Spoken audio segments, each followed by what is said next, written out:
Acho que já iniciou, né? É isso. Então, boa noite a todos. Hoje nós teremos o professor Dr. César Almeida Neto, que é pesquisador, com grande experiência, faz parte do Instituto Nacional de Saúde dos Estados Unidos, é professor visitante do Instituto Global Health da Universidade da Califórnia, é professor livre-docente do Programa de Ciências Médicas da Faculdade de Medicina da USP, é médico hematologista do Hospital das Clínicas, e ele vai nos falar sobre o porquê do formato científico, o título, resumo e introdução. Desde já, eu gostaria de agradecer a sua colaboração, professor, por participar. É uma grande honra de participar do nosso curso, desse evento, que é o primeiro curso de científico metodologia, o primeiro curso de metodologia científica. Nós estamos realizando pela Universidade Federal de Alagoas, junto com a EBSE e com uma empresa que qual eu sou proprietário, que é a Medical Lab, e o objetivo nosso é aumentar esse conhecimento científico dentro da universidade. Então, desde já eu agradeço a sua colaboração. Tá bom? Obrigado. Bom, boa noite a todos. Muito obrigado ao professor Lorenilson pelo convite. É uma honra estar aqui com vocês. Para quem não sabe, embora não seja alagoano, eu tenho raízes alagoanas. Minha esposa é da UFAL, formada aí, nasceu em Maceió, e Maceió é como se fosse minha segunda casa, né? Porque é onde moram os meus parentes, a minha sogra, meu sogro já é falecido, né? Mas para mim é uma grande honra estar com vocês. Eu fico muito contente de poder estar dividindo esse momento com cada um de vocês. E como eu estava perguntando para o Lorenilson, eu acho que eu vou fazer minha apresentação e se realmente houver algum problema durante a apresentação, algo que esteja em dúvida, vocês levantam a mão e aí eu posso estar interrompendo. Ou se não, deixamos as perguntas para o final também, de acordo com o que for melhor, tá bom? Então, vou compartilhar a minha tela com vocês.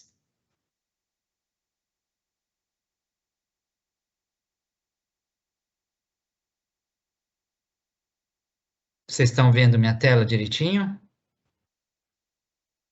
Sim, estamos vendo. Sim. Tá, então vamos lá. Então, hoje nós vamos falar um pouco sobre títulos, abstract, introdução, e também eu vou passar para vocês uma visão rápida sobre o método científico, que é necessário para a gente fazer, como escrever, qual que seria a ordem que a gente acaba recomendando, tá? Então, como já dizia o Rudyard Kipling, as palavras são com certeza a droga mais poderosa usada pela humanidade. Tanto a gente pode realmente alcançar grandes coisas com as palavras, como também podemos arruinar a nossa vida e a vida de outros com uma palavra. Então, é muito importante, quando a gente vai escrever algo, principalmente na escrita científica, além da concisão, ser muito preciso por essa questão de você realmente estar lidando até com a saúde e com a vida de outras pessoas. Então, esse curso de escrita científica da Universidade da Califórnia são dois modelos, um desenho clínico e o de escrita. Então, são estudos que eram realizados e não eram publicados, e o modelo de São Francisco, basicamente, você tem, depois do curso de desenho clínico, acabava não publicando, então você ia para lá e você escrevia. Você ficava 6 a 7 semanas na Universidade da Califórnia, você tinha um treinamento em análise estatística, são 5 a 6 mentores da própria universidade que eles só se dedicavam a isso, e 10 a 12 participantes. Posteriormente, você saía de lá com uma ou duas publicações. Então, o curso de design eu não fiz lá, eu fiz aqui em São Paulo, que foi o primeiro curso que eles fizeram para América Latina. Posteriormente, foi feito em Buenos Aires, foi feito na Colômbia, Honduras, em vários outros países. E como do curso de design eu tinha 2 estudos, eu fui escrever em São Francisco esses 2 trabalhos. Então, a maior parte dos estudos que eu vou apresentar aqui, inclusive, são estudos que eu publiquei junto com essa equipe que eu vou estar mostrando para vocês, os exemplos. Então, por que publicar? Primeiro, a gente tem uma obrigação ética com os participantes e com a sociedade para fazer as publicações, porque você gastou o dinheiro das verbas, que muitas vezes são verbas que poderiam ser usadas em outra coisa, e você está usando para fazer seu estudo, então você tem que divulgar seus resultados. Então já existe uma preocupação ética nesse sentido. E vai aumentar também o impacto clínico na saúde pública, ou seja, você, com seus resultados, você vai poder guiar novas terapêuticas, novas condutas, você vai mudar alguns pontos na saúde pública e na saúde dos próprios indivíduos. E você, publicando também, você se torna um verdadeiro especialista naquele assunto. Então, as pessoas vão te procurar e vão saber que você é o cara naquele ponto, né? E além disso, a publicação, como a gente fala, ele é vamos dizer, a moeda corrente do meio científico. Então, o caminho para você adquirir verbas para novas pesquisas. Então, por isso que os americanos têm um ditado que é assim, publish or perish, ou seja, ou você publica, ou você realmente vai perecer, você vai morrer. Então, isso é o que eles entendem com a publicação. Então, a primeira coisa que vocês têm que fazer quando vocês pensam em escrever um trabalho, depois que vocês fizeram a sua pesquisa, é vocês sempre terem em mente a sua research question, que é a pergunta da sua pesquisa. Então, você chegava no curso, você se apresentava, eu sou o César, eu sou de São Paulo, etc. Tal. E aí o pessoal falava, sim, ótimo, e o que que você está estudando, César? E você tinha que falar num tempo muito curto sobre o que que você estava fazendo. Então, a pergunta da pesquisa, a gente chamava o teste do elevador. Você encontra um colega que não faz tempo que você não vê no elevador, ele ouviu falar que você está planejando uma nova pesquisa e ele pergunta do que se trata. Você tem tempo até o elevador chegar no andar térreo, cerca de 1 minuto, para responder. Então, sempre que a gente faz a research question, basicamente existe uma fórmula, que é a seguinte: você vai fazer, numa população de X, qual associação de Y com Z? Então, por exemplo, numa população de doadores de sangue, qual a associação entre ter um evento adverso durante a doação e voltar a doar? Então, o preditor ter o evento adverso e voltar a doar. Então, é sempre uma população X com a associação do preditor com o desfecho. Então, é muito fácil a gente saber qual é a research question. Nós latinos, a gente tem aquela mania, né? O que você está pesquisando? Então, eu falei com o professor Lourenilson, aí o professor Lourenilson falou para a gente ver não sei o quê, dos doadores, mas eu não sei, ele tinha que falar que passou mal. Aí você começa a contar a história, o elevador chegou, o teu chefe, teu amigo vai falar, tá bom, depois a gente se vê, tá legal? Agora, se você fala, olha, eu estou pesquisando a associação numa população de doadores de sangue, associação entre eventos adversos e retorno para novas doações. Nossa, que interessante. Então, depois você me conta os resultados da sua pesquisa. E a research question, quando você vai escrever seu trabalho, você tem que ter sempre ela em mente. Então, isso você tem que ter como se fosse o teu livro de cabeceira. Então, qual a melhor ordem para escrever? A maioria das pessoas vão dizer, eu vou escrever o abstract, o título, abstract, a introdução, metodologia. Não. Isso daí não é a melhor ordem. A melhor ordem para escrever, na minha opinião, é você começar. Primeiro, você ter 3 tabelas e uma figura, que são realmente é como se estivesse andando na rua e você achasse 3 tabelas e uma figura. A partir dali, você vai pegar aquilo, você vai ler e você vai escrever o seu paper, tá? Seu trabalho. Então, depois disso, você vai escrever seus resultados. Depois você vai escrever a discussão, porque você já tem os resultados, então você vai discutir em cima dos seus resultados, você já está com os resultados na sua mente. A metodologia você pode escrever no seu momento de folga, porque mais ou menos ela já está escrita desde o projeto, você só vai adaptar uma coisa ou outra, né? E depois você vai fazer a introdução, o título e o abstract, que é o resumo, é o último que você vai fazer, tá? Então, hoje a gente vai inverter a ordem. A gente vai falar sobre a introdução, título e abstract, que na verdade são, na minha opinião, as últimas coisas que a gente tem que escrever. Tá? Não adianta você escrever se você não tem resultado. Então, para você ir para esse curso, você tinha que ter os resultados. Você mandava e falou, não, esse aluno realmente é bom, vamos trazer ele aqui, vamos investir nele, que vamos ter publicações. Então, quando a gente fala do título, a gente tem num paper, num manuscrito, a primeira coisa é a primeira página, no qual você vai colocar o título do seu trabalho, quem são os autores, um por um, as suas afiliações, o endereço do autor correspondente, que vai ser aquele responsável para submeter o paper, para discutir com os outros, com os revisores, para discutir com o editor quais são as prioridades, e você vai ter a contagem de palavras no texto, no resumo e do abstract, que vocês vão ver agora, e se tiver algum conflito de interesse também em financiamento, você vai mencionar também nessa primeira página, que é a página título. Em geral, as revistas sempre exigem uma página título, algumas às vezes já falam quais são os itens que eles exigem, tá? Então, esse trabalho não é meu, tá? Mas eu trouxe porque ele é bem clássico, é do pessoal lá do Institute for Global Health. Então, você vai ter o título, o nome dos autores, os endereços de e-mail, as afiliações, o running title, que é um título curto, então, por exemplo, Public Health Triangulation, só para dar uma noção sobre o que está falando. Então, isso vai ficar nas páginas dos artigos, além do nome do primeiro autor. A contagem de palavras do texto, a contagem de palavras do abstract, o endereço do autor correspondente, aqui é o George Rutherford, as palavras, as keywords também que você vai usar, se teve algum grant e se teve alguma declaração de conflito de interesse. Se não teve, você vai falar, the authors declare that they have no conflict of interest. Então, a informação da primeira página, página título, depende da exigência, como eu falei, de cada periódico. E as informações muitas vezes são adicionadas eletronicamente. Na hora que você vai fazer a submissão do paper, ele já vai te perguntando sobre isso, e você já vai entrando e já se forma, a partir daí, a página título, tá? Mas é sempre importante checar a instrução para os autores.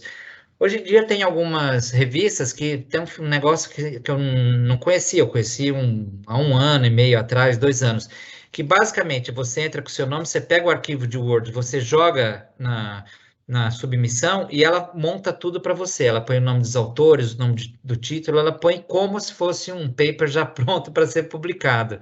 Em geral, a Wiley utiliza bastante esse método. E uma coisa curiosa, assim, uma experiência que eu gostaria de compartilhar com vocês é que, basicamente, o que acontece? Quanto melhor a revista, quanto maior o fator de impacto para a revista, mais fácil você vai ter o processo da publicação. É mais difícil publicar, mas o processo da publicação é muito mais facilitado. Isso é bem interessante, porque realmente eles têm mais pessoas trabalhando nisso. Bom, então, sobre os títulos, a gente tem 4 tipos de títulos: o explanatório, o interrogativo, o declarativo e o fofo ou cativante, tá?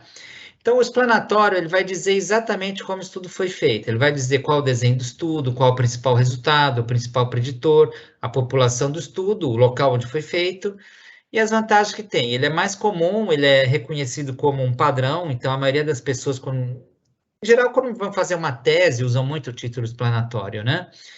E aí acaba fazendo paper em cima disso. Algumas vezes é requerido pelo periódico o título explanatório, e você vai buscar uma audiência relevante através das palavras-chave, ou seja, você vai colocar o desenho do estudo, você vai dizer qual o preditor, você vai dizer qual o desfecho, qual o local. Então, isso já vai chamar a atenção de uma determinada população. Então, se a pessoa quiser saber algo sobre o Brasil, sobre Alagoas, sobre Maceió, estando isso no título, você já vai saber o tipo de estudo que você vai pegar para aquele determinado local.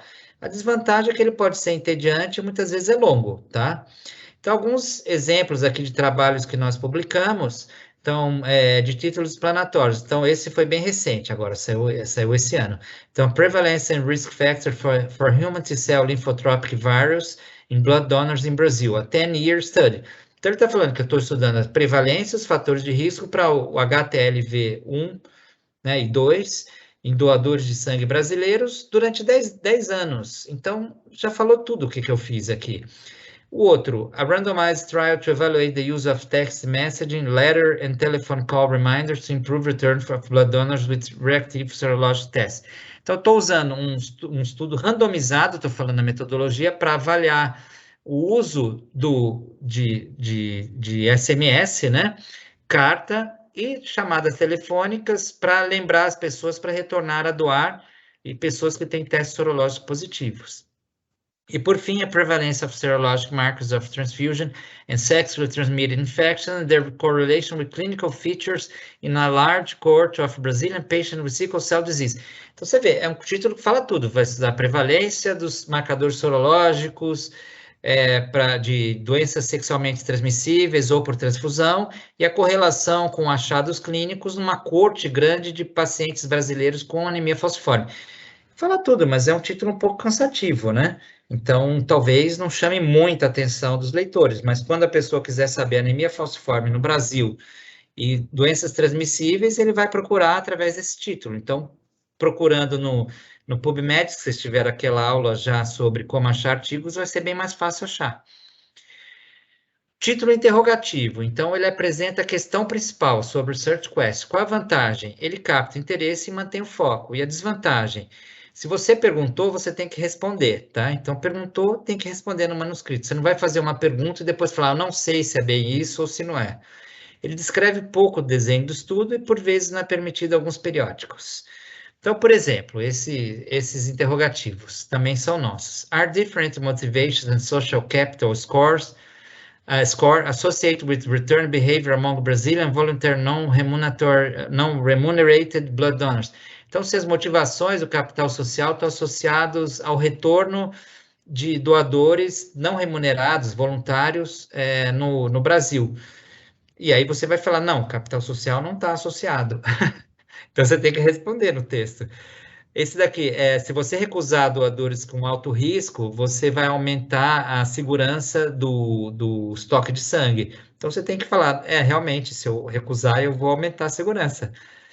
E buscadores de testes, aqueles indivíduos que doam para arrumar um teste para HIV, alguma coisa, buscadores de testes, são os profissionais da saúde, os profissionais de saúde estão recomendando às pessoas que busquem banco de sangue para se testar para infecções. Então, você vai falar, realmente, os médicos, e aqui nesse nosso caso, a gente descobriu que os médicos são os profissionais que mais mandam as pessoas testarem. Então, quando se faz um título interrogativo, você tem que responder, tá? Título declarativo, ele apresenta o principal achado de uma sentença. Qual a vantagem? Ninguém perde o ponto principal. Então, você vai falar, olha, eu achei tal coisa. Ele é interessante, ele é provocativo, ele é focado, e ele é muito bom para conferências e abstracts, porque chama muita atenção. Você vai ter lá, sei lá, 300 posters, aí você tem, assim, um título, doação de sangue por doadores de repetição. Fidelizando, conseguimos compor nosso estoque. Então, você falou, olha, o que você fez e o que você já achou, você já botou um achado. Qual a desvantagem? Por vezes, ele não é permitido em alguns periódicos e pode levar a contestações. Então, às vezes, a pessoa pode falar, não, mas eu discordo disso. E aí você vai ter um problema. Você realmente tem que, se você está afirmando, você tem que ter dados que te garantam com certeza que você pode afirmar aquilo. Então, a gente tem alguns exemplos também de trabalhos nossos. Esse foi sobre a infecção pelo citomegalovírus, está associada com embolismo pulmonar e foi tratada com sucesso com rivaroxabana. Foi um relato de caso, foi o primeiro relato de caso de paciente que não tinha imunodeficiência, que tinha CMV, e que teve um tromboembolismo pulmonar e foi tratado com rivaroxabana. Então, o trabalho foi publicado porque foi o primeiro, né? Alto risco de morte de Covid-19 em pessoas de baixa renda e não brancas em São Paulo, Brasil. Então, você está dizendo que essas pessoas têm um alto risco de morte, então você já está dizendo no seu título. Então, a pessoa já fala, nossa, que legal, esses caras já conseguiram provar tal coisa. Isso chama atenção, mas você realmente precisa ter dados muito robustos para usar esse tipo de título. Por fim, o título fofo ou cativante, né? Você vai usar um trocadilho, humor ou um termo da moda. Qual a vantagem? Chama atenção, ele é interessante e provocativo. Também chama muito bom para conferências e abstract, porque vai chamar atenção, né? A desvantagem, ele é volúvel, reverente por vezes de mau gosto e pode não ser permitido por alguns periódicos, tá? Então, esse título aqui, esse daqui, eu não tenho nenhum, fofo ou cativante, tá? Desculpa, pessoal, eu ainda não vou pensar em alguma coisa assim, para uma próxima publicação.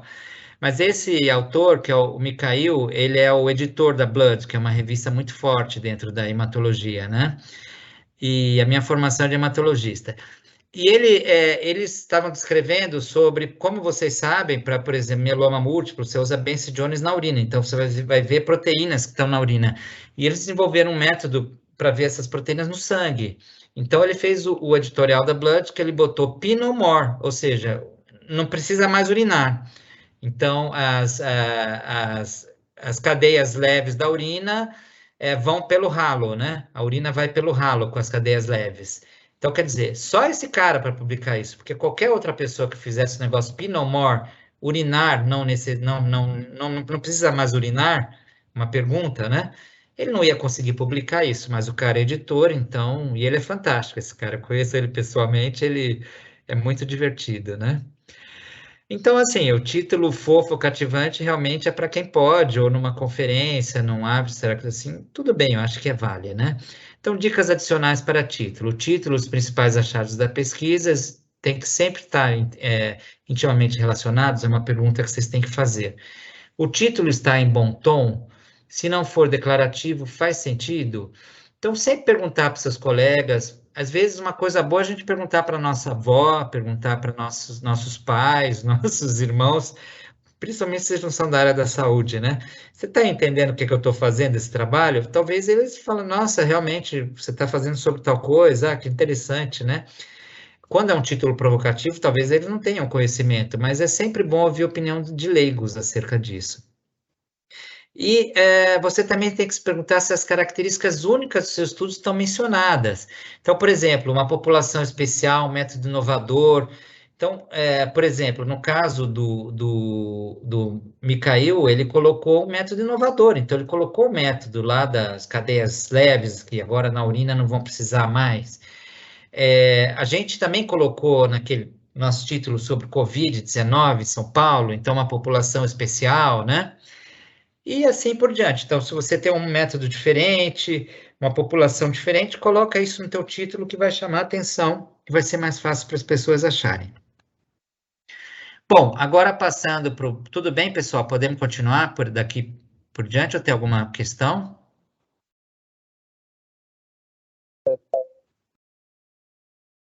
É que eu não estou vendo a mãozinha aqui, Lorenilson. Tá tudo bem? Para mim, acho que está tudo bem, Sandra. Pode continuar. Tá. Acho que ninguém perguntou nada, não. Então vamos. Qualquer coisa você me chama, tá? Você pode me chamar também. Bom, Se alguém fizer alguma... Desculpa, se alguém fizer alguma pergunta, eu falo para você. alguma burning question aí, você já me passa. Se for algo que dê para deixar para o final, a gente deixa para o final. Então, vamos agora falar um pouquinho sobre os abstracts. Então, o abstract, ele, na verdade, ele é um resumo focado e objetivo do seu manuscrito, tá? É o que a maioria das pessoas lê. Então, muitas pessoas vão ler o título do trabalho, o abstract, depois eles vão buscar outra coisa, muitas, só se realmente for algo muito interessante, que aí eles vão procurar ler o texto, tá? E também sobre ler o texto, também cada um lê de um jeito, né? Então, eu, por exemplo, eu gosto de ler o resultado e o primeiro parágrafo da discussão.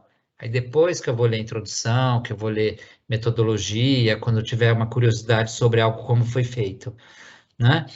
Eu sempre prefiro ler o resultado primeiro, ver as tabelas, ver as figuras, né? Ver se eu estou entendendo. Então, o abstract é importante porque é o que vai ficar mais disponível, ele não é restrito, então ele tem um acesso pelo PubMed, os trabalhos que têm abstract vão estar livres, né? E ele acaba sendo usado pelos leitores para classificar os manuscritos como desejados ou indesejados. Então, a partir do abstract, o indivíduo vai buscar aquele paper ou não vai, né? E também ele é usado pelos editores para decidir sobre a adequação de um manuscrito para revisão. Ou seja, muitas vezes o editor também ele está com ele recebe muitas artigos que estão sendo enviados para publicação, ele vai às vezes só ler o abstract a partir dali, ou talvez o que a gente chama do cover letter, que é uma carta de apresentação do seu trabalho, também que é super importante, está muito bem escrita, e aí ele vai decidir se vai mandar para os revisores ou não. Então, um resumo mal escrito, ele pode desqualificar um bom manuscrito. Então, isso é algo que realmente a gente tem que caprichar muito no abstract, sabe? E o abstract não é um copy-paste só, não. Você pode usar um copy-paste, mas você tem que realmente ver, rever, contar as palavras, é o que você tem que realmente ser perfeito, não pode ter nenhum tipo de erro. Então, perfeição é para Deus e para o abstract. E as considerações gerais para o abstract, como eu falei, como ele vai realmente refletir todo o seu trabalho, desculpa, o ideal é você deixar para o final, tá? Então, você vai deixar para o final do seu trabalho, depois que as outras sessões estão prontas. E lembrar sempre que as coisas mudam ao longo do caminho. Então, às vezes, você escreve o abstract logo de cara, depois você acha outros resultados, que às vezes, inclusive, vão de encontro ao que você achava que era, e aí você vai ter que reescrever tudo de novo. Os abstracts para manuscritos, eles são mais simples do que para congressos, tá? Então, para congresso, você acaba tendo um espaço maior, então é mais fácil você escrever um abstract. Agora, para um manuscrito, em geral, são 200, 250 palavras, né? E como eles aparecem no Medline, tem que ser de fácil leitura, algo realmente bem, assim, informações básicas. A gente acaba perdendo muito tempo, gente, escrevendo background do abstract. A pessoa que está procurando aquele assunto, em geral, ele já é uma pessoa experimentada. Você não precisa ficar dando muitas explicações sobre o que aquele assunto. Você tem que falar sobre o que você vai fazer e qual o método que você vai fazer, o que você achou e qual a conclusão daquilo, para que aquilo serve.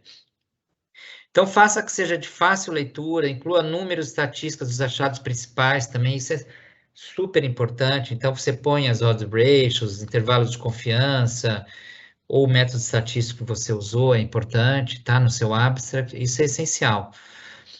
E você tem que verificar o formato do periódico. Fica atento à contagem de palavras, como eu falei, às vezes são 200, 250, às vezes até 100, né? E 300, às vezes, se for, seria uma grande sorte, mas hoje em dia não é raro o periódico com 300. E basicamente a gente tem dois estilos de abstract, que você precisa ver qual que a revista quer. Então você tem que ler a instrução para os autores.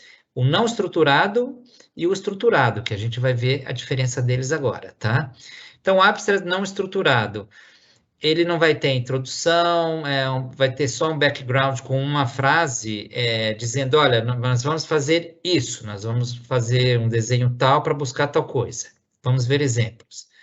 Uma sentença dos métodos, eu fiz um estudo transversal, avaliando tal coisa, associação de tal coisa com tal coisa, que em geral vai ser a sua pergunta da pesquisa, vai estar lá também. 2 a 3 sentenças de resultados com a sua hipótese primária, os achados principais. Evita falar de limitações no abstract, porque isso dá uma coisa negativa, né? A não ser que seja algo muito relevante, que você seja obrigado a falar, ou que um revisor peça para você falar, né? E 1 a 2 sentenças para discussão, com o principal resultado e as implicações para a saúde pública e implicações clínicas para o indivíduo, para o serviço, alguma coisa assim, tá? Então, um abstract bem curto.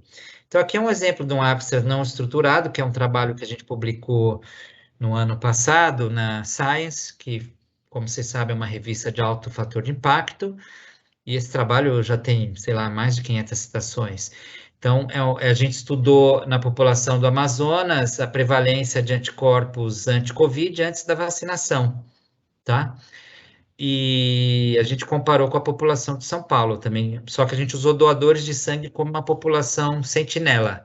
A gente utilizou uma fórmula que você conseguia extrapolar dos doadores de sangue para a população geral.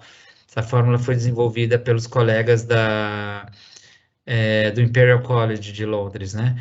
Então, esse é um abstract não estruturado. A gente coloca aqui uma introdução com 2 frases, o método que a gente usou com uma frase só, o nosso resultado, aqui a gente botou um resultado bem curto, porque era um abstract bem curto, poucas coisas estatísticas, só porcentagens, e a implicação numa frase só, tá? Então, é um abstract não estruturado e é um ótimo exemplo publicado numa revista de alto fator de impacto. O abstract estruturado, ele é o mais frequente, tá? Então, é o que a gente está mais acostumado também, para nossa cabeça acaba sendo mais fácil. Então, você tem que seguir o formato do periódico. Então, em geral, você vai ter um objetivo, a introdução, o background, né? Os métodos, os seus resultados, a conclusão, às vezes conclusão e discussão, alguma coisa assim, tá? Então, você vai ter alguns alternativos, que às vezes começa pelo desenho, depois a localização, os principais achados, mas, em geral, o abstract estruturado, ele vai ter uma apresentação semelhante a essa. E você tem também, às vezes, o formato de estudo randomizado também, que eles exigem que você coloque é o método que você usou, a inscrição do estudo no painel de estudos randomizados, que é um pouco mais detalhado, tá? Então, aqui um exemplo de abstract estruturado. A gente falou sobre os fatores de risco para infecção pelo HIV que são importantes, mas a gente tem que saber quais são os fatores que realmente nos doadores de sangue são importantes. Então, a gente usou um método chamado ACASI, que é um método computadorizado que o doador responde uma entrevista no computador, tá? E a gente usou uma análise multivariada para ver esses fatores de risco. E os resultados, a gente achou alguns fatores de risco que já foram mais frequentes, como no caso, o indivíduo que teve parceiro do mesmo sexo, que teve sexo não protegido, múltiplos parceiros e assim por diante. E a conclusão que esses fatores de risco são importantes para a gente, inclusive, sondar o que está acontecendo com a população geral, tá? E também para mostrar que muitas vezes a triagem no banco de sangue dos doadores está inadequada, porque você tem situações de risco que os indivíduos estão passando, tá? Passando para doar, né? Então, dicas finais para o abstract. Então, lembre-se, escreva sempre o abstract por último, certifique-se de todos os dados sejam os mesmos do texto, tabela, isso é importantíssimo. Você tem que checar se o que está no seu abstract está no seu resultado. Fazer sempre uma dupla verificação, pedir para outra pessoa vir junto com você. Então, forneça alguns dados importantes, associações, que eu já comentei, né? Porcentagens, odds ratio, intervalo de confiança.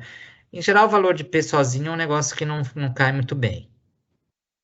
E finaliza com uma sentença importante de impacto, principalmente pensando na saúde pública, na saúde do indivíduo e no que você inovou com o seu estudo, qual a brecha que você preencheu. Então, isso é super importante. E evitar clichês, tá? O melhor clichê que tem é aquele: mais estudos são necessários. Sempre vão ser mais estudos vão ser necessários, porque se não fosse, a gente parava de estudar. Então, era o fim dos estudos, então isso é um super clichê, tá? Então, toma muito cuidado. Se você falar mais estudos são necessários, você tem que falar qual tipo de estudo que é necessário. Um estudo avaliando tal coisa, associação disso com aquilo, um estudo transversal, um estudo randomizado avaliando tal questão, e aí tudo bem, mas evitar esse tipo de clichê, tá? A gente realmente tende muito a usar o clichê, que dá um certo conforto pra gente. Só que quem faz a revisão de paper, quando vê isso, já não gosta, já não aceita, logo de cara. Bom, e por fim, a gente vai falar sobre a introdução, que é a terceira parte, praticamente, da nossa apresentação hoje. Então, a introdução é uma sessão para introduzir um tópico, ela é muito intuitiva, então antes de você escrever, a partir do momento que você já tem seu resultado, você já escreveu a discussão, você já escreveu o seu método, a introdução é muito intuitiva, é algo que você já sabe como você já tem o peixe, agora você vai vender seu peixe, é como se fosse uma manchete de um jornal, que você fez um título legal, e agora você tem que chamar a atenção do leitor para ele ir fundo no seu trabalho, tá? Então, você vai apresentar os argumentos do seu estudo, então é importante você ler bastante e você conhecer bastante sobre o assunto para poder escrever a introdução. Então, você vai oferecer informações importantes para o entendimento do contexto, os termos utilizados, né? Às vezes, por exemplo, você pode estar usando alguma coisa que seja nova, e nesse caso você tem que explicar. Então, por exemplo, aquele paper sobre capital social, eu explico o que é o capital social cognitivo, o que é o capital social estrutural, porque é um termo que as pessoas não estão acostumadas, é um termo mais de ciências econômicas, que a gente utilizou na ciência da saúde. Então, isso é super importante. E você também tem que despertar o interesse do seu leitor do porquê que vale a pena ler esse assunto, porquê que vale a pena ele gastar o tempo dele nesse assunto. E você vai argumentar o que você fez de especial nesse estudo para atrair a atenção do seu leitor. Então, pensa na introdução, gente, como 4 parágrafos, 3 a 4 parágrafos. Vamos parar de escrever demais. Não é tese, paper não é tese de mestrado, paper não é tese de doutorado, tá? Na tese você tem a página em branco, você escreve quanto você quiser, mostra sua proficiência. Então, uma introdução de um paper tem que ter no máximo 4 e olhe lá 5 parágrafos, tá? Então, você vai mostrar a situação geral, que é o big picture, tá? É como se você estivesse olhando o mundo lá, como é que está ocorrendo no mundo. A situação específica, você vai mostrar aquele assunto, qual a questão específica daquele assunto. Então, você vai estar olhando a árvore que está ali na floresta, a brecha no conhecimento da situação específica, o que se sabe e o que não se sabe acerca desse tema. Olha, sabemos isso, mas não sabemos aquilo. E o que você vai fazer no último parágrafo para preencher essa brecha? Então, como existe uma dúvida sobre isso, nós vamos desenvolver um estudo transversal, avaliando a associação disso com aquilo, para tentar esclarecer o porquê que, sei lá, os ataques de tubarões são mais frequentes no verão, tá? Então, basicamente, essa é a introdução. Então, como é que você faz? Você vai construir 4 sentenças. Então, você vai escrever uma sentença geral.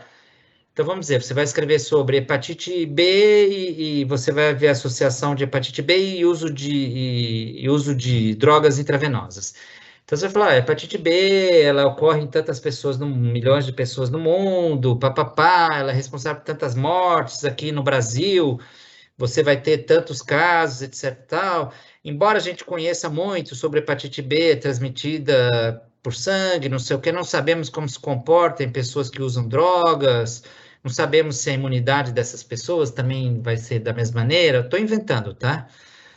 Então, pensando nisso, nós vamos desenvolver um estudo caso-controle para entrevistando pessoas que usam drogas com pessoas que não usam para avaliar os fatores de risco e também vamos desenvolver um exame para ver a imunidade dessas pessoas, tá? Então, basicamente, é isso que você vai fazer. Então, quando eu vou escrever uma introdução, eu sento com os meus colegas e falo assim, por exemplo, vou escrever sobre um assunto. Como que você acha legal começar esse assunto? Então, você tem que, em geral, na primeira frase da sua introdução, você tem que escrever algo também que chama muita atenção do leitor, para prender a atenção dele. Se você escrever um clichêzão, o cara não vai ler. Ele fala, caramba, putz, esse cara toda hora, os caras vão falar de hepatite B, eles sempre começam assim, entendeu? Aí fica um copy-paste, né? Então, você constrói suas 4 sentenças, os seus 4, 3 parágrafos que você vai escrever, e você vai depois desenvolver esses parágrafos, sempre pensando na big picture, na situação geral, na situação específica, o que se sabe, o que não se sabe, e como você vai preencher essa brecha. 5 a 15 referências para introdução, você vai progredir de fatos gerais para fatos específicos, e você vai finalizar informando como o seu estudo se encaixa dentro da progressão do conhecimento.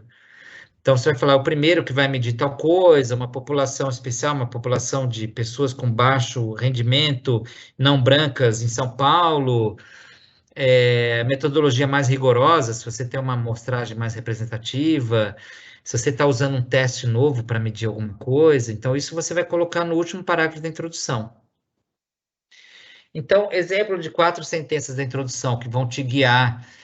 Então, você vai escrever sobre hepatite C, então você vai falar, hepatite C tem uma incidência de tanto em 100 milhões de habitantes, de acordo com a Organização Mundial de Saúde. Então, você vai escrever o seu primeiro parágrafo sobre isso. Vai falar de hepatite C no mundo, depois no Brasil, na América Latina, onde você achar que seja pertinente. O específico, você vai a transmissão vertical da hepatite C de mulheres grávidas para o feto é possível e pode estar associado a fatores que alteram o desenvolvimento do feto, como prematuridade, aborto espontâneo. Então, você está falando, olha, a gente sabe disso, mas isso pode levar a um problema. Qual a brecha? Que testes para mulheres grávidas com hepatite C não são realizados de rotina no pré-natal. E como você vai preencher essa brecha? Você vai acessar o nível de conhecimento de mulheres com hepatite C sobre a transmissão para os seus filhos, para ver se elas têm esse tipo de informação, porque se elas tiverem, elas vão poder buscar um teste, né? Então, esse é um exemplo de uma introdução que você pega 4 sentenças, e a partir daqui você vai desenvolver os 4 parágrafos da sua introdução. Bom, então, para você escrever a introdução, você vai fazer um esboço da seção métodos. Em geral, você já vai estar com o método escrito, né? Porque a introdução vai ser uma das últimas coisas que você vai escrever. Você vai ver qual a metodologia que você usou para você colocar no último parágrafo lá da introdução. Você vai checar o desenho de estudo que você está escrevendo, para ver se não tem nenhuma dúvida. Você, naquele livro que eu forneci para o Lorenilson, um PDF, ele tem como escrever artigos científicos, ele tem um fluxograma que a gente vai ver rapidamente, mas que ajuda para escrever, saber qual é o desenho de estudo. Você vai fazer um esboço da introdução com as 4 sentenças, desenvolver os 4 parágrafos, e você tem que estar certo de que você fez uma revisão bibliográfica adequada sobre o tema. Então, na introdução, você tem que buscar referências de fatos específicos, afirmações e algumas suposições. Você não tem que ficar supondo muita coisa na introdução. Você vai supor a brecha do que você vai buscar. Estudos seminais, aqueles estudos principais, aqueles estudos definitivos, são super importantes estarem na introdução.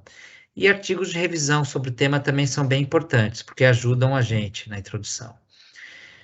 E o desenho do seu trabalho, o modelo que você fez, também, vamos dizer que você se certificou que, por exemplo, eu fiz um estudo recentemente que eu analisei doadores de plaquetas por aférise, a correlação entre eventos adversos e retorno não. Isso tinha em doadores de sangue total, mas não tinha em doadores de plaquetas. Então, a gente coloca na introdução, esse é no melhor do nosso conhecimento, esse é o primeiro estudo que avalia tal coisa, a associação entre doar plaquetas, ter um evento adverso e voltar a doar, tá? Então, isso já chama a atenção do leitor, tá? Você vai criando, você vai partir de uma informação grande e você vai afunilando ela. Então, a introdução é como se fosse uma pirâmide invertida. A discussão é o oposto, é como se fosse uma pirâmide de pé. Você vai do afunilamento para o amplo, tá? Então, no meio do trabalho, você vai ter a metodologia e os resultados. É muito fácil, né? Então, não é nem um pouco difícil. Então, se a gente pensar nas duas pirâmides, fica bem fácil. Bom, então, para a gente finalizar, antes das perguntas, mensagens para casa. Então, verifique se o título está relacionado à questão do seu estudo, está no tom adequado, se há algum achado especial que deve ser mencionado.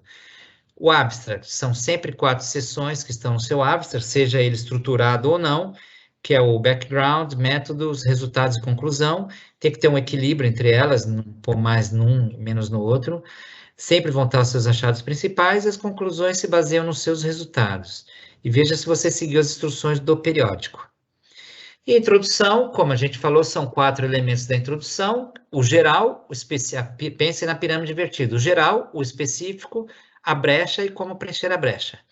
Como o estudo pode melhorar o conhecimento do assunto, o tom adequado, isso é importante. Você vai criticar o trabalho de fulano, fulano disse tal coisa, você não concorda, sabe que fulano falou algo que você acha que talvez possa até não ser algo adequado. Mas você toma cuidado para criticar o fulano. Lembre-se que a medicina é a ciência das verdades temporárias, né? Então a gente hoje acha uma coisa, depois roda a espiral lá em cima e volta para o mesmo ponto, tá? Então cuidado quando você for criticar outros autores, tá? E você também checa também se tem algo estranho na sua introdução. Às vezes você está falando, por exemplo, como eu falei, está falando sobre doador de plaquetas, de repente você fala doador de sangue, às vezes aquilo lá não tem muito a ver, embora seja doador também, ou você vai falar doador de órgãos, né? Então, se tem algo estranho na sua introdução, você tira. Então, com isso, eu termino minha apresentação e fico. Esse é o meu e-mail. Se vocês tiverem alguma dúvida posteriormente, também quiserem passar, eu vou fazer o possível para responder, tá bom? E eu fico à disposição de vocês para as perguntas que vocês acharem que vocês estão em dúvida, os pontos que vocês quiserem levantar, as observações, algo que vocês não concordam também, estou à disposição. Muito boa a sua apresentação, excelente apresentação, professor César. Gostaria de enfatizar que realmente aquela parte em que você enfatizou da inversão, de como fazer a tese, fazer o trabalho, de começar primeiro pelas tabelas, né, pelos seus resultados, é importante esse detalhe, né? Que, na verdade, quando nós montamos o curso, nós tivemos que seguir essa sequência, porque ficaria estranho começar um curso pela tabela de resultados, né? Então, começamos pela bibliografia, como buscar a bibliografia e assim por diante, né? Então, essa ênfase de como começar a realizar o escrito do seu trabalho, investido, é super importante e é isso mesmo, né? É a realidade que todos nós aplicamos. Não há como iniciar o trabalho pela introdução. Aliás, quando você faz o trabalho todo, quando você chega na introdução, você tem uma dificuldade, porque não é tão simples assim, com toda a experiência que você tem, de fazê-lo. Eu passei por isso quando estava no início, aprendendo a escrever, e para você escrever a introdução, você meio que se perde, porque você confunde com uma discussão, que é Sim. outro tema que nós vamos falar. Na verdade, Lorenilson, a discussão é onde você tem o maior bloqueio, as pessoas têm mais bloqueio writer's block, né? Um bloqueio de escrever. Porque você tem seu resultado, mas a discussão é muito difícil de escrever. Difícil. É o mais difícil. A introdução eu acho até relativamente fácil, porque a introdução você vai vender teu peixe, você vai se basear na literatura, né? Mas aí você já escreveu a discussão. Aí quando você vai escrever a introdução, que parece mais fácil, aí você tem outro bloqueio. Não é tão simples assim. É porque você já tem uma experiência, tem um trabalho. A experiência, claro, que faz muitos trabalhos, tudo fica muito automático, né? Mas para quem está iniciando, não é tão simples assim. Sim, Então, é verdade. é só uma ênfase nessa questão. Pelo que você falou aí, é muito tranquilo, mas para quem não tem experiência, vai precisar praticar, né? É uma prática, né, Lorenilson? Você aprende que nem andar de bicicleta, né? Você tem que começar a andar, né? Senão a coisa Isso, não roda, né? exatamente. Acho que assim, não sei se o pessoal tem alguma. Alguém tem algum tipo de pergunta? Erisvaldo, você gostaria de fazer alguma pergunta? Erisvaldo sempre tem uma pergunta. Oi, Lorenilson. Não, gostaria só de agradecer aí os ensinamentos do professor César. E, na verdade, eu fiquei curioso pelas 3 tabelas e uma figura. Mas, como nós vamos ter em outro momento, né, quem sabe o outro palestrante ou até o mesmo professor César possa contribuir aí. Fiquei bastante curioso porque eu mesmo sou iniciante aí, como vocês estão falando, e no início às vezes não sabe qual caminho seguir. Então, pegar todas essas orientações aí, como o professor César está falando, já prontas pela experiência, pelos anos de estudo, é muito bom para a gente ter uma linha a seguir. Então, para mim, para os residentes, eu acho que essa aula aí foi perfeita, como todas as outras. Então, desculpa, qual que é seu nome? Erisvaldo. Erisvaldo. É o que a gente sempre fala. Você tendo as 3 tabelas e uma figura, tabelas caprichadas. A tabela tem que falar por si mesmo, tá? Então não é uma tabela hermética que ninguém entende o que está ali, Erisvaldo. Tem que ser uma tabela que você olha, que o Lorenilson olha, que eu olho e que a gente sabe sobre o que, que a pessoa está falando. Então, em geral, você vai ter uma primeira tabela que vai ter os dados demográficos, uma segunda tabela que você vai ter uma análise univariada, alguma coisa assim, e uma terceira tabela com uma análise multivariada. E a figura vai ser o seu principal achado que você vai tentar botar em figura. Então, por exemplo, esse trabalho, só para você ter uma ideia dos doadores, que doam plaqueta, que tem evento adverso e retorna ou não retorna, a gente fez uma figura, nossa figura foi uma Kaplan-Meier invertida, porque a Kaplan-Meier é assim, o indivíduo vai morrendo, ela vai caindo, isso é correto? A gente fez invertido, o cara vai voltando, ela vai subindo, até que depois de, sei lá, 12 meses, você vai ter uma curva lá em cima, tantos caras subiram. Então, só de você fazer uma figura, que é uma Kaplan-Meier invertida, o cara já fala, pô, que legal, esse cara tem uma ideia boa, né? Então, o negócio da figura, gente, assim, é fantástico, é onde a gente tem a nossa criatividade. Às vezes você pode tirar uma fotografia de um problema, aí você coloca aquela foto, sei lá, você vai escrever sobre úlcera de perna, anemia falciforme, põe uma úlcera horrorosa assim, lógico, autorização do paciente. Então já chamou a atenção do leitor daquele trabalho. Nossa, caramba, isso é importante de tratar esse negócio, não é? Não podemos deixar os coitados com anemia falciforme com essa úlcera de perna. Então, a história das 3 tabelas e uma figura é isso. Você está andando na rua, você tem um monte de papéis, de repente você acha lá as 3 tabelas e uma figura e você escreve o paper, tá? Então, isso é sempre importante manter na mente. Então, fazer tabelas caprichadas, pessoal. Não sei se vocês vão ter uma aula sobre isso, mas é super importante. Exato. Nós temos uma aula sobre material e métodos, e aí eu separei o tema, que é a relação de tabelas e figuras, porque eu sei da importância, porque Sim. uma tabela, ela é bem escrita, e muitas vezes, se basta olhar para a tabela, você já tem todos esses achados, você já tem o resultado do seu estudo. Só em olhar a tabela, não precisa ter mais nada, você vai olhar para a tabela e você já tem aquilo que interessa para você. O resultado é você colocar a tabela em texto, né, Lorenilson? Exato, exatamente. E a questão da introdução é interessante também se saber que muitas vezes o leitor mais experiente ele não vai ler o abstract, ele vai ler a introdução.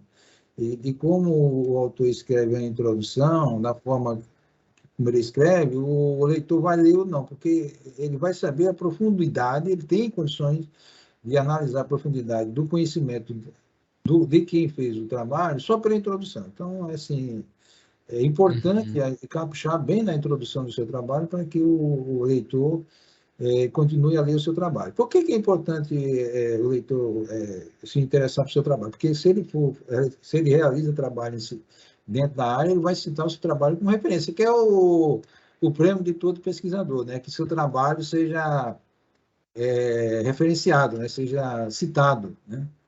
E isso é o que todo pesquisador deseja. Porque se você escreveu o trabalho e ninguém deu importância, é chato. Ah, né? sim, exatamente, né, Lorenilson? Você quer ser citado, né? E a partir do momento que você é mais citado, né, você passa a receber mais dinheiro, você passa a receber mais verbas, né? Exatamente. É meio assim, assim, é lógico. Então, por exemplo, a gente tem algumas revistas que você até paga muito para você publicar, né? Outro dia, ontem mesmo, né? Eu estava numa reunião lá em São Caetano, né? Aí uma pessoa perguntou assim, escuta, mas como é que a gente faz para publicar um artigo? Eles pagam para a gente publicar? Eu falei, não, a gente que paga para eles. Então, por exemplo, Nature é um absurdo que eles cobram, mas você tem um trabalho publicado na Nature, vale a pena você pagar, porque você vai ganhar muito mais em cima daquilo, né? Antigamente você não pagava para publicar, agora Não, você não pagava, hoje em dia virou um negócio, né? Também, né? para todas, né, praticamente. Para A não ser todas, né? os papers digitais, né? Acho que aí não, mas esses mais famosos, todos eles atualmente se pagam. É verdade. Então, assim, acho que o pessoal entendeu tudo, não tem nenhuma pergunta, estou olhando aqui o chat. Lorenilson, eu só ia perguntar ao professor César como é que faz para ter tanta criatividade, mas eu acho que ele já deu aí um início, né? Começando pelo resultado, colocando aquela fotografia, eu acho que vai abrindo aí os questionamentos, né? E a criatividade vem mais linear, né? É isso, doutor César? Então, isso é um negócio bem interessante. Essa pergunta que você fez é bem. Só desligar um negócio aqui. É bem interessante, porque, assim, eu sempre digo que cada publicação, Lorenil sabe disso, tem uma história. Então, é como se fosse um filho. Às vezes você tem sei lá, você fica pensando, putz, eu vou ter filhos, fica 10 anos pensando, né? Aí você, sei lá, você faz um abstract, você vai para um congresso. Você faz um ápice, depois eu tive um trabalho que fiquei 10 anos pensando nele, né? Juro por Deus, parece mentira, fiquei 10 anos. Mas eu falo, não tá bom, eu tenho que aumentar o N, eu tenho que fazer isso, eu tenho que fazer aquilo. Até que chegou uma hora que eu falei, não, agora é o momento certo. Então, eu acho assim, cada um vai ter uma história, né? Vai ter outro que você vai estar, por exemplo, poxa, eu conversei com o Lorenil sobre tal coisa, cirurgia bariátrica, anemia. Nossa, caramba, eu vou fazer um negócio sobre isso. Você entendeu? Então, eu acho que a gente tem que. Eu sempre sou fã do caderninho, tá? Eu ainda sou old school. Então, caderninho. Teve as ideias? Põe no caderninho. Às vezes vai demorar anos para aquilo lá realmente florescer, mas põe suas ideias no caderninho. Vai escrevendo. Pode parecer loucura isso. Mas com o tempo, aquilo lá vai maturando na sua cabeça. E as coisas vão saindo.